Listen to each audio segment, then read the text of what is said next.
This is a continuation of a video that I posted probably about a month or two ago concerning children.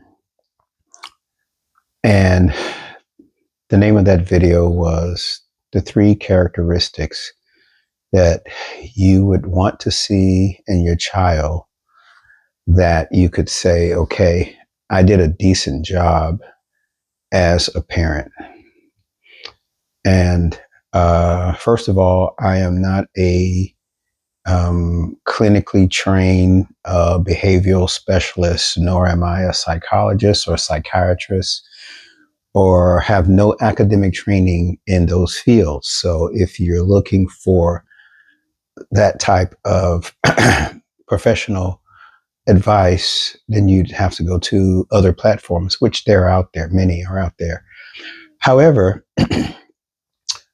after 7 children, 7 grandchildren, 3 nieces and nephews, where I raised or either partnered in raising them, grandchildren who would come over sometimes daily, or some of them actually lived with me. Um, there are 3 characteristics, 3 things that I instilled in them just by using some simple principles. And in all of those situations, all of the principles worked out and had a very, very good result, where the children are not perfect. However, um, they do have emotional self-worth and self-esteem. They are very respectful, and they are productive, all of them. And the joy now is not only seeing them in their lives, and they seem to be thriving in their life, and in a lot of different ways, but beyond that, also the relationships that they have with one another is a joy to see. Um, they all get along, all 7 of them, my children. So as I look back, my in looking back 30 years, I could see how what was done in the early years has manifested now. Uh, they do get along great with each other, and they get along with me. Uh, they love me. I consider them my friends. I consider them. I love to be around them. I love to hang around them. I love to listen to their conversations. And but I think I even get more of a joy out of seeing how they love their mother, how they treat their mother, how they seek her advice on things. And they don't follow it all the time, but at least they consider what she has to say, in a lot of different areas. So I think that's a reward, and I think that's a reward that most parents, if not all parents, would want to see. So going back to the recapping the first video, I ended that talking about the 3 characteristics that you have to instill and cultivate them as a habit. One being respect, 2, productivity, and the third one, which will be an outcome of the first 2, is emotional stability, self-esteem, um, and a good, healthy sense of self-worth, um, um, maturity in the emotions. So, and I ended that video talking about respect, and I want to pick up where I left off talking about respect. Respect is the most foundational principle that you have to teach a child is respect, because on that principle is where you would build the relationship. Because remember this, no one, not your children, not your spouse, not anyone, no one could truly love someone whom they have no respect for. So think about that for a minute. Just think about that. No one. Who can you have respect for? I mean, who could you love yet have no respect for? So respect is key, is the very first thing that I teach children that's living in my space, whether they're biological children, whether they're stepchildren, which I have 4. That is the first thing that has to be taught. And if that's not taught, what happens? It sabotages the rest of the relationship. The parent-child dynamic becomes very, very hard at that point. But if you manage to teach them this, and it doesn't take long, it just takes consistency on the parent part. Uh, Once you teach them this, it opens the door for other dynamics to happen, for you to move into the second and third and even fourth phases of the parent-child dynamic. And it gets smoother as time goes by. And I think that's why I was able to have 7 children without it being such a major tax on me. Now, because of the situation being stepchildren, and they were older when I met them, yeah, it was a tax. It was a tax because I had to be a little bit more forthright, and I had to find other ways of letting them know that we need to cultivate a habit of respect for us to move on, even as your stepfather, for us to move on. And we can't go to the next level until we accomplish this. So, so let's talk about that. How do you teach a child respect? How do you teach a child respect? Now, I'm going to talk about some things. And again, if you disagree, if you agree with me, great. Put that in the comments if you agree. If you don't agree with me, put that also in the comments and let me know how you think it should be tailored or done that may be different than what I did. And again, like this video, share this video, subscribe to the channel, because all I will be doing is putting out situations and things that I have went through over the last 30 plus years in raising children. Um, and there are stories that may help someone. Someone may find um, some sort of pattern that they could follow, or they might even see what they won't, what they will not follow. But at least it gives them some sort of avenue of thinking, even if they take what I say and perfect it to another level or a higher level. But at least it gives them some sort of pattern, a path that they could expound on in their parent-child dynamic. So, how do you teach a child respect? That is done by, as a parent, being willing to confront any behavior, any disposition that will not benefit the child down the road. Anything that will not benefit the child down the road as the loving parent, I have to pivot the child away from building a habit of that behavior or that disposition and bring the child to the disposition or exuding the thing that I would like to see them um, um, exude, that is going to help them long term.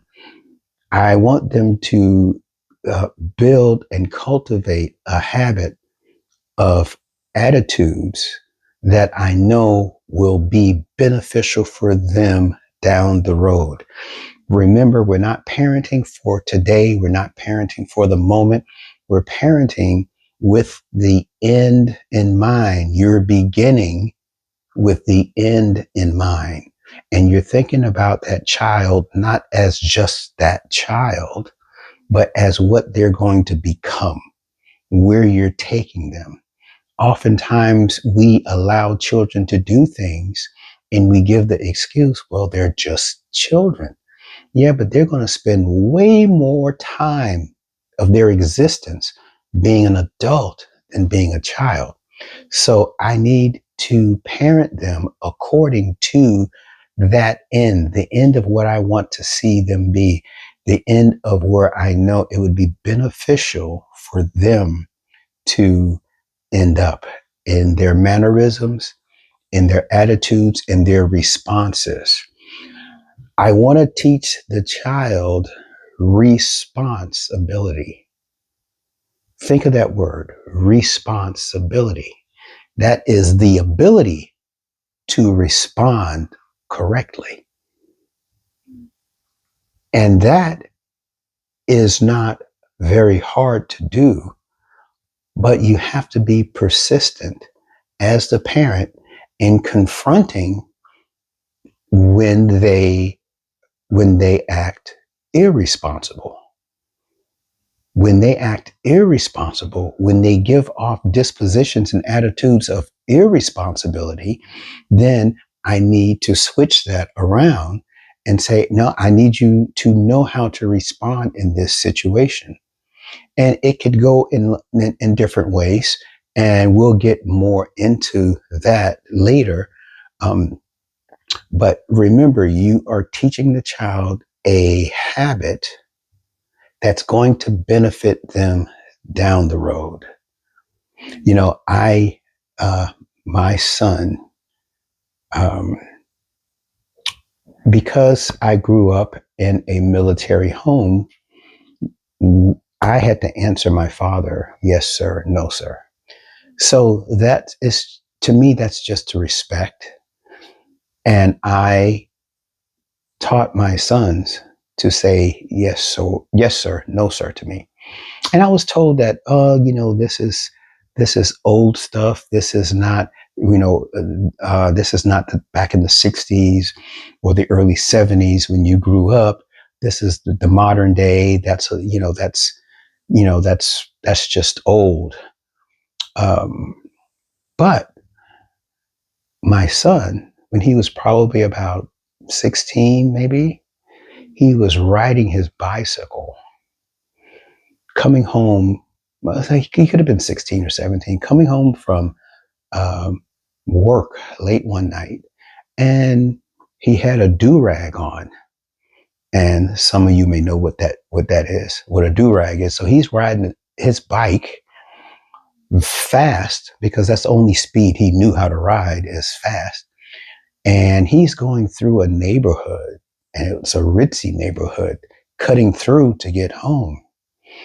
And before he knew it, the cops, the police had surrounded him. And they started to question him and ask him, where are you coming from? It's midnight and you're riding so fast. And I'm just giving you this as a for instance, as an example of what I mean. He answered the police the way he would answer his father. And as soon as he said, when they asked him questions, as soon as he said yes, sir, or no, sir, they knew that this wasn't the kid. This was not the kid who may be causing trouble. And they switched their disposition from one of suspect towards him to, okay, you know what? This is a good kid. And then they changed the conversation and they said, well, you know what? We just want to keep you safe. So put a light on your bike because we couldn't see you and you're riding so fast. We don't want you to get hurt. So everything shift around. Now, you know, in this society, that could have went so many different ways. That situation could have been tragic with the wrong response.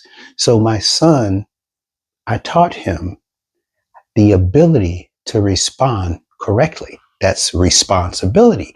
And he responded correctly. And that whole situation at midnight in a ritzy neighborhood turned around for his good. So that's what I mean by teaching them responsibility. And this can go in so many different areas. But again, it's not hard. You're teaching them because you're willing to take the time to confront dispositions, attitudes, acts that you know is not going to benefit the child down the line. And you confront it until the child gets it, and you be persistent, you be consistent with it, and the child will get it, and then switch and cultivate a habit of responding and acting correctly in the situation, and then it becomes a habit, and they take it wherever they go. And that's what you want to see, and that's what you want to accomplish in your child. Now, when I say confront bad behavior, when I say confront wrong dispositions, this could be under the heading of discipline. You will then be disciplining your child. Discipline means training. It comes from the word disciple.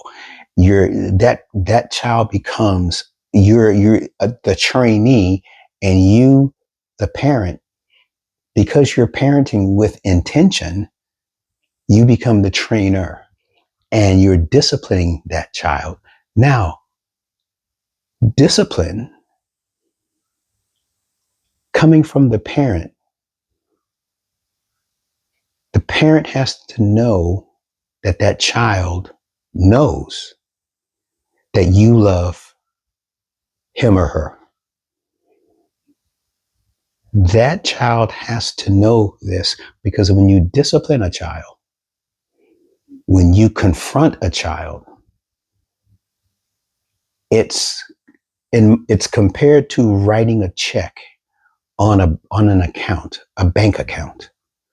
So if there's two things you can remember when in this situation, please remember these things. And I lived by these.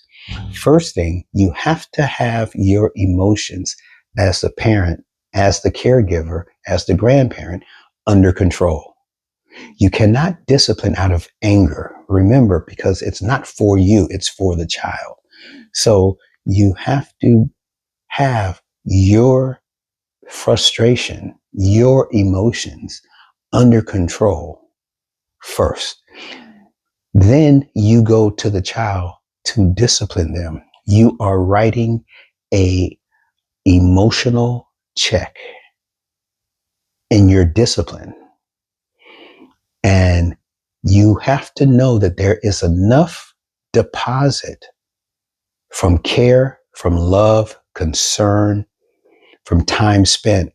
There has to be enough deposit in the child so your check don't bounce. You don't want to discipline a child and the check bounce, the emotional check bounce, because you haven't put enough in. And I say this even more to step parents who may come on the scene and haven't taken the time to cultivate a loving relationship with your stepchild, but yet they want to step in the role of discipline. You don't do that because you're writing a check, and if that check bounce, you will see it because their eyes will read overdrawn. You haven't invested enough in me to demand that out of me. So the two things you got to remember. First, always have your emotions under control. Number two, make sure there's enough in the emotional deposit bank of that child. So when you write that check, because you're going to have to write it in order to build this foundation of respect, you're going to have to write the check of discipline, and you want the check to clear. So keep that in mind. And we're going to pick up where I'm leaving off right here. And we're going to move into, the second phase of teaching the child from respect, getting that established, to moving into teaching them productivity. It becomes very easy to teach a child how to be productive once the discipline, once the respect is built. Of all the kids that I have helped train, raise, or my own biological kids, my aunts, not my aunts, I'm sorry, but my nieces, my nephews, um, and even a child that I had in a previous marriage, a stepchild. Um, no one showed up lazy. No one is lazy. Why? Because in the very early stages, we went right from respect to productivity. Once you teach a child productivity, they're not lazy. And that's already evident in my grandchildren who are 6 and 8 and 9. They're not lazy because they have learned productivity. So we're going to go into that. Don't want to make the video too long. Again, like, comment, share. If you disagree with me, just put it in the comments. Tell me how you see it. What could have been done better? How you would critique what I did. And if you agree with me, put it in the comments. Okay, thanks.